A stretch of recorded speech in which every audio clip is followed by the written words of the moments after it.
Hey everyone, I just want to share with you some thoughts about some of the more difficult parts of facilitating a community group.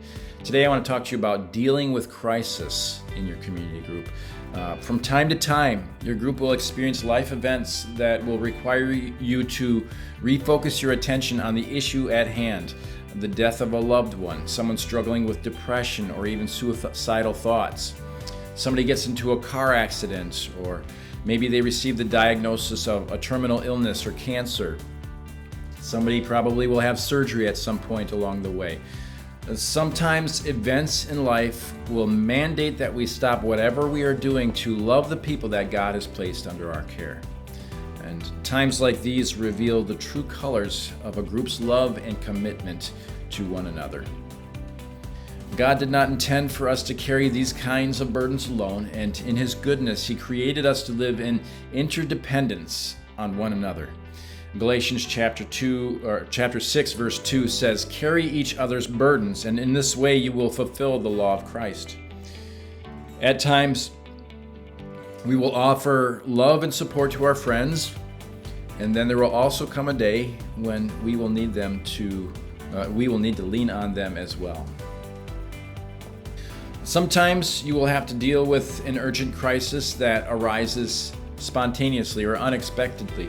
Other times it may be a simple comment that you pick up on when somebody's talking during your group meeting. How we handle these tender moments is critical for the outcome of the help that is needed. We want our community groups to be a safe place where people can share their struggles without feeling judged or rushed.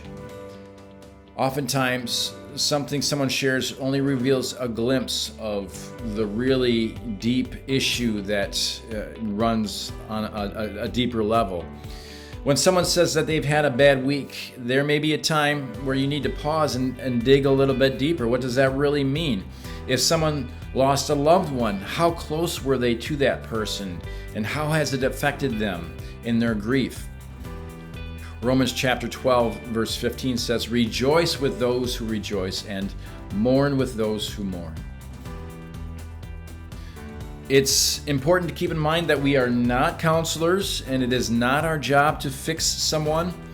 When someone in your group is hurting or grieving, your role is to offer love and support and prayer, not to fix their pain. So we can listen, and we can empathize, and we can pray. And that's really, really important. And you'll never have all of the right words to say. So just be sure to know that your presence is what they need the most. And don't try to understand the depth of their pain. Don't try to have all of the answers. Remember what Job's friends did? They came to try to console him after God had allowed all that Job had to be taken away. And they did a great job of being present until they opened their mouths. So let's learn from their example and just be willing to show up and to listen. You might say something like, "I can't imagine exactly what you're going through, but I want to understand, how can I support you right now?" Perhaps you can offer to support them as they seek help by giving them a ride, or making a phone call for them, or being present by their side. Try to place yourself in their shoes and ask yourself what it is that you would want from a friend in your time of need. And then it's going to be important for you to stay close or stay in touch as much as you are able, and your group as well, at least through texting, through a phone call, until whatever crisis has passed. And then in the days ahead and the weeks after this crisis has passed, it would be good to check in from time to time with a phone call to see how they're doing. Because just because time has passed doesn't mean that the pain is gone. Let them know that you've been thinking about them. Pray with them for continued healing and strength as they move forward.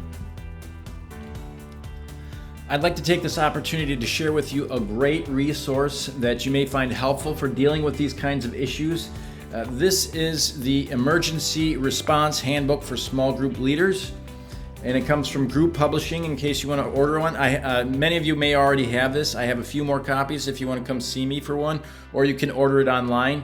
It is a valuable tool that offers a range of topics that will be helpful as a reference for you as a group leader when you're dealing with an issue that you just aren't sure how to address. It's also good, of course, to also reach out to your pastoral staff for guidance and support. You are not alone, so please don't hesitate to reach out.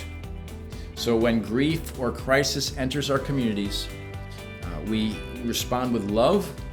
We need to make sure that we are present and that we are praying actively for those God cares about. We are not here to fix them, to solve all their problems, but to walk alongside each other, trusting that God is our ultimate source of comfort.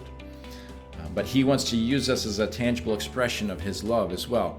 Hopefully you won't have to deal with this often, if ever, but if and when you do, now you'll have some ideas about how to come alongside of those who are hurting, and you'll be able to set an example for others about how to love not only in word, but also in action.